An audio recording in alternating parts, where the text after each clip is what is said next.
Hello guys, welcome back my YouTube channel. તો તમારો મયુર વણઝારા આવી ગયો છે વિડીયો લઈને. આ મારો ફર્સ્ટ બ્લોગ છે, ઘરનો બનાવ્યો છે.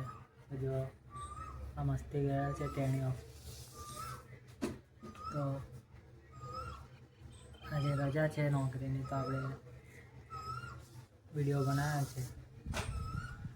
તો કેવા લાગે છે આપણા વિડીયો? લાઈક અને કમેન્ટ ને સબસ્ક્રાઈબ કરજો. તમે ક્યાંથી જોવો છો એ બી કમેન્ટમાં લખજો, કઈ સિટીથી. આ જો મસ્તી કરે છે, તો તમને પાછળનો વિડીયો બતાવું. આ ટાવર છે, ખબર નહીં શાનું છે. 2 ટાવર છે જો. તો શું કહેશો? તો આપણે મળીએ નેક્સ્ટ વિડીયોમાં.